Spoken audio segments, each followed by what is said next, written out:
नमस्ते, नमस्कार। क्या हालचाल, कैसे हैं आप सभी लोग? उम्मीद है सभी अच्छे होंगे, स्वस्थ, जिंदाबाद और जबरदस्त होंगे। आज है 5 जून और 5 जून की स्पेशल करंट अफेयर्स को देखते हैं। आपको पता है आज 5 जून है और 5 जून को विश्व पर्यावरण दिवस भी मनाया जाता है। चलिए, सबसे पहले आज की महत्वपूर्ण करंट अफेयर्स देखते हैं और जो कल की करंट अफेयर्स थी उसका लास्ट में आपको रिवीजन करवा देंगे। हमारा पहला प्रश्न है कि सीबीएसई के नए अध्यक्ष के रूप में हाल ही में किसे नियुक्त किया गया है? तो जो सीबीएसई के नए अध्यक्ष बने हुए हैं उनका नाम क्या है? आप कहेंगे लोखंडे प्रशांत सीताराम। इनको हाल ही में क्या नियुक्त किया गया है? आप कहोगे चेयरमैन नियुक्त किया गया है। अगर हम बात करें सीबीएसई का नया सचिव किसको बनाया गया है? वरुण भारद्वाज जी को सीबीएसई का नया सचिव भी बनाया गया है। सीबीएसई की स्थापना 1929 में हुई थी और इसका मुख्यालय यानी कि हेड क्वार्टर जो है वह नई दिल्ली में है। अच्छा, कभी एग्जाम में सीबीएसई का फुल फॉर्म भी पूछ लेता है। तो सीबीएसई का फुल फॉर्म होता है central board of secondary education. क्या होता है? Central board of secondary education. अब हम कुछ प्रमुख नियुक्तियों के बारे में जान लेते हैं जो अभी हाल ही में हुई हैं और हम आपको प्रतिदिन याद करवाते हैं। अगर बात करते हैं सेना प्रमुख, थल सेना के कौन है? आप कहोगे उपेंद्र द्विवेदी जी है। नौसेना प्रमुख कौन है? दिनेश कुमार त्रिपाठी है। और 1 जून से नए हुए हैं जिनका नाम है कृष्णा स्वामीनाथन। ठीक है। अगर हम बात करते हैं वायुसेना प्रमुख कौन है? आप कहेंगे अमरप्रीत सिंह है। और सीडीएस यानी चीफ ऑफ डिफेंस स्टाफ, ये कौन है? एन एस राजा सुब्रमणी है। तीसरे नंबर के ये हैं। नेक्स्ट है उदय के सीईओ कौन है? आप कहोगे सौरभ विजय है। और केंद्रीय फिल्म प्रमाणन बोर्ड के अध्यक्ष किनको बनाया गया है? शशि शेखर वेम्पति को बनाया गया है। और यह आपके लिए बहुत इंपॉर्टेंट हो जाएगा और इसको आप लोग जरूर नोट करके रखना। जो हम आपको रिवीजन कराते हैं उसे कॉपी में नोट नहीं करना है, सिर्फ उसको सुन लेना है। हमारा अगला है पश्चिम बंगाल के मुख्यमंत्री के रूप में शुभेंदु अधिकारी को बनाया गया है और केरल के मुख्यमंत्री वीडी सतीशन जी बने हुए हैं। नेक्स्ट है सीबीएसई के नए चेयरमैन, हमने आपको बताया लोखंडे प्रशांत सीताराम बने हुए हैं। चलिए आगे बढ़ जाते हैं। भारत ने हाल ही में किस पड़ोसी देश की पद्मा बैराज परियोजना को मंजूरी दी है? पद्मा यानी गंगा नदी को बांग्लादेश में पद्मा के नाम से जाना जाता है।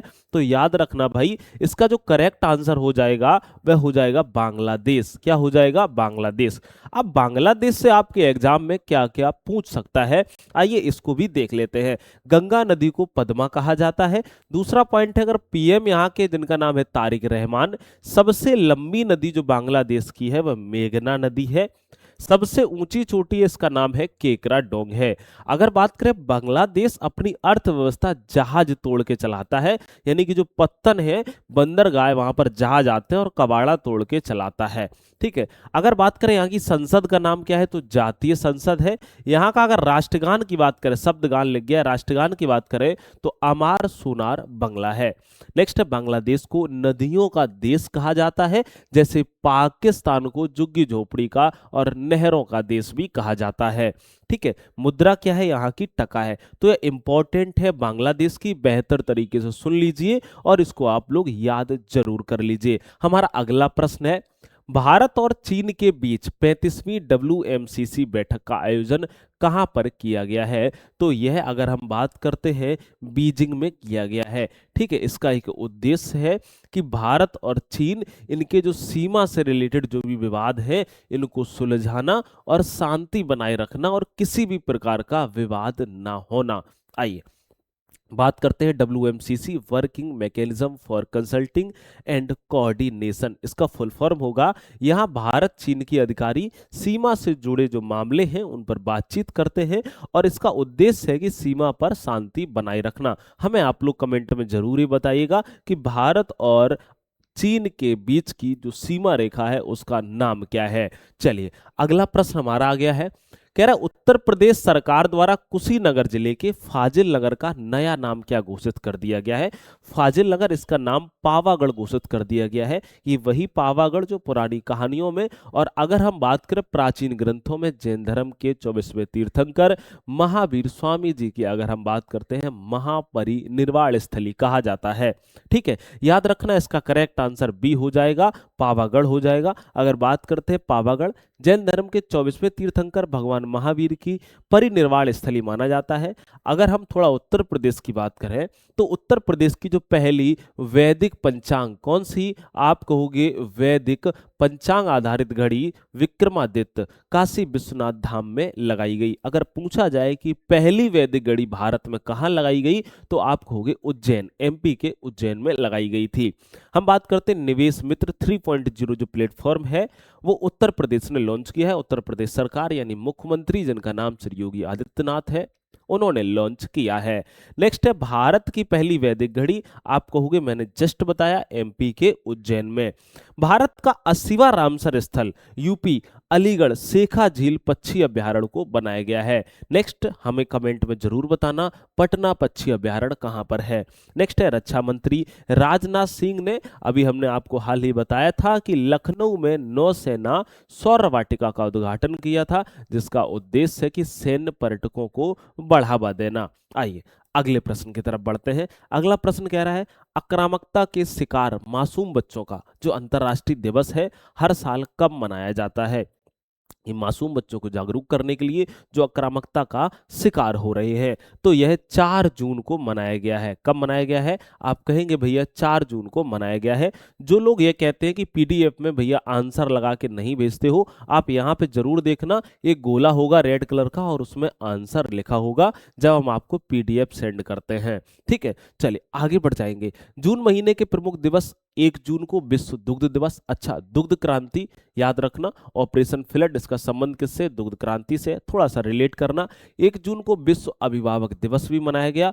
2 जून को तेलंगाना स्थापना दिवस मनाया गया और 3 जून को विश्व साइकिल दिवस भी मनाया गया। हमें कमेंट में एक होमवर्क जरूर बताना कि 1 मई को कौन सा दिवस मनाया गया था। 1 मई को। चलिए आगे बात करते हैं। ऑपरेशन डेल्टा हंट किस राज्य सरकार द्वारा शुरू किया गया है? ये घुसपैठियों के लिए ऑपरेशन डेल्टा हंट की शुरुआत जो करी है वह गुजरात सरकार के द्वारा करी गई है। किसके द्वारा करी गई है हमारे भाई? गुजरात सरकार के द्वारा करी गई। गुजरात दुनिया की सबसे बड़ी बैटरी ऊर्जा प्रणाली को गुजरात के खावड़ा में शुरू किया गया है। हाल ही में हमने आपको पढ़ाया था। अगर हम बात करते गुजरात के सीएम जिनका नाम है भूपेंद्र भाई पटेल और यहाँ गुजरात में बात करें जीरा तंबाकू और मूंगफली के उत्पादन में ये हमेशा से टॉप पर रहा है। गुजरात में जो अमल सात चीकू है उसको जीआई टैग दिया गया है। भारत का पहला ग्रीन मेथनॉल प्लांट गुजरात में ही स्थापित हो रहा है। नेक्स्ट है अगर हम बात करते हैं नरित एआई नामक जो एआई टूल है वह गुजरात पुलिस ने ही इसको लॉन्च किया है। अगले प्रश्न की तरफ बढ़ेंगे। अगला प्रश्न कह रहा है संयुक्त राष्ट्र महासभा के 81वें सत्र के अध्यक्ष के रूप में किसे नियुक्त किया गया है? इंपॉर्टेंट प्रश्न है और अंतरराष्ट्रीय संगठन की नियुक्तियों से लेकर के प्रश्न पूछे ही जाते हैं। आप कहोगे किसको किया गया है? आप कहेंगे खलीलुर रहमान को मेरे भाई किया गया है। अगर हम बात करते हैं इसके अलावा कुछ और नियुक्तियां, इराक के प्रेसिडेंट किसको बनाया गया है? तो आप कहेंगे निजार अमेदी को। इराक के पीएम कौन? आप कहोगे अली फालिह कादिम अल कैदी है। नेक्स्ट है हंगरी के पीएम कौन है? आप कहोगे पीटर मेंग्यार है। और बुल्गारिया के पीएम कौन बने हैं? रूमेन रादेव बने हुए हैं। और जिबूती के प्रेसिडेंट इस्माइल उल गुलेर है बने हुए हैं। नेक्स्ट है संयुक्त राष्ट्र महासभा के 81वें सत्र के अध्यक्ष खलीलुर रहमान को नियुक्त किया गया है। आइए अगला प्रश्न हमारा है कर्नाटक राज्य के 25वें मुख्यमंत्री यानी सीएम कौन बने हैं? ये वही कर्नाटक राज्य है जो कॉफी के उत्पादन में सबसे ज्यादा टॉप पर है। ये वही कर्नाटक है जहां से सोना निकलता है। ये वही कर्नाटक है जहां पर केजीएफ स्थित है यानी कोलार गोल्ड फील्ड भी स्थित है। अगर बात करते हैं सीएम कौन बने हैं तो आप कहोगे इनका नाम है डी के शिव कुमार। कौन है? इन्होंने शपथ ली है बात करेंगे कि मक्का का सबसे बड़ा उत्पादक राज्य कौन सा है, आप कहोगे कर्नाटक है। नारियल उत्पादन में भी टॉप पर है। अच्छा, अलमट्टी बांध कहाँ है, आपको कर्नाटक में कृष्णा नदी पर है। कृष्णा नदी पर एक और बांध है, नागार्जुन सागर बांध है। बात करेंगे सबसे ज्यादा हाथी कहाँ पर है, आप कहोगे कर्नाटक में है। कॉफी उत्पादन में भी ये टॉप पर है। और पीएम मोदी ने कर्नाटक के बेंगलुरु में जो ध्यान मंदिर है उसका उद्घाटन किया हुआ है। हमारा अगला प्रश्न है, स्थानीय कारीगरों को सशक्त बनाने के लिए, यानी जो लोकल लेवल पर कारीगर हैं उनको मजबूत करने के लिए राष्ट्रीय उद्यान ने अपना ई शॉप लॉन्च किया है। अपना ई शॉप लॉन्च किया है किस राष्ट्रीय उद्यान ने, आप कहोगे भैया काजीरंगा राष्ट्रीय उद्यान ने किया है। ये वही काजीरंगा राष्ट्रीय उद्यान है जो, याद रखना, ये क्या है, दूसरा तितली विविधता केंद्र है। कैसा है, दूसरा तितली विविधता केंद्र है। और अगर हम बात करते हैं तो ये सैटेलाइट फोन से लैस पहला नेशनल पार्क है। कैसा है, सैटेलाइट फोन से लैस पहला नेशनल पार्क है। ठीक है, और याद रखना यहीं पर क्या है, गोल्डन टाइगर भी है। क्या है, गोल्डन टाइगर भी है। और ये एक सींग वाले गेंडे के लिए भी प्रसिद्ध है। अगर हम बात करते हैं ईसॉप की, तो इसका उद्देश्य है वन्य जीव संरक्षण को स्थायी आजीविका से जोड़ना। इसके अंतर्गत जो काजीरंगा नेशनल पार्क है अमेजन के जरिए अपने हैंडलूम प्रोडक्ट बेचेगा, हाथ से बने हुए जो प्रोडक्ट है वो बेचेगा। यहाँ के लोग जो कारीगर है हाथ से बने हुए प्रोडक्ट बनाएंगे और उन प्रोडक्ट को बेचने का काम करेंगे। अगला प्रश्न हमारा है, state of India's digital economy report 2026 के अनुसार भारत कृत्रिम बुद्धिमत्ता यानी एआई के प्रदर्शन में किस स्थान पर है।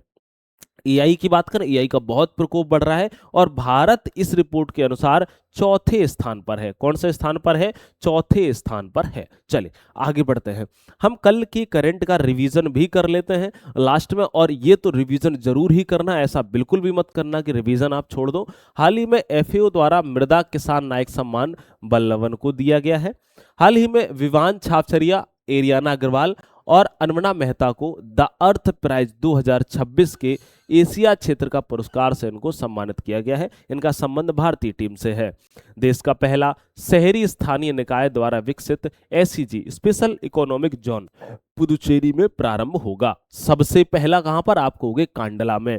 याद रखना, हाल ही में केंद्रीय रक्षा मंत्री राजनाथ सिंह ने नौसेना सौर वाटिका का उद्घाटन लखनऊ उत्तर प्रदेश में किया है। नेक्स्ट है, स्वच्छ ऐप का शुभारंभ कोलकाता में किया गया है। याद रखिए। अगला है, विश्व साइकिल दिवस 3 जून को मनाया गया है। और हाल ही में डब्ल्यूएचओ के वर्ल्ड नो टैबोको डे अवार्ड 2026 से राजस्थान राज्य को सम्मानित किया गया है। हाल ही में राजीव कृष्ण को उत्तर प्रदेश के डीजीपी के रूप में नियुक्त किया गया है। और हाल ही में नीति आयोग की जो शिक्षा गुणवत्ता रिपोर्ट 2026 के अनुसार पंजाब राज्य ने स्कूली शिक्षा में पहला स्थान प्राप्त किया है। नेक्स्ट है, सुप्रीम कोर्ट में 5 नए जजों की नियुक्ति हो गई है। अब संख्या कितनी हो गई है, अब 37 जज हो गए हैं। कितने जज हो गए हैं, 37 जज हो गए हैं।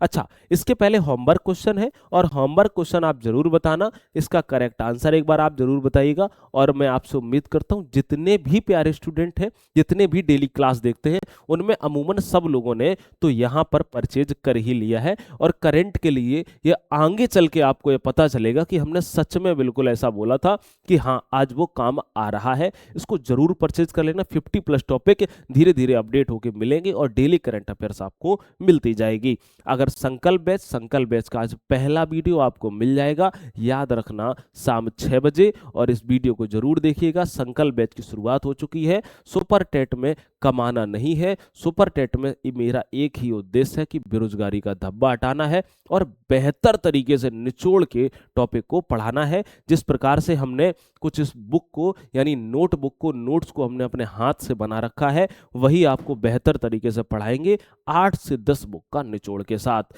याद रखना, इसके लिए आपको या तो इस नंबर पे संपर्क करना पड़ेगा, मैसेज हाई लिखो अगर आपको हो मुझे सुपर टेट का बैच चाहिए, नहीं तो आप 1 डे एग्जाम स्टडी डिस्क्रिप्शन में जाएंगे तो आपको वहां 1 day exam study play store से आप ऐप को भी डाउनलोड कर सकते हैं। ठीक है, मुलाकात हमारी आपसे अगली क्लास में होगी। अपना ख्याल रखिए, स्वस्थ रहिए, मस्त रहिए। नमस्कार।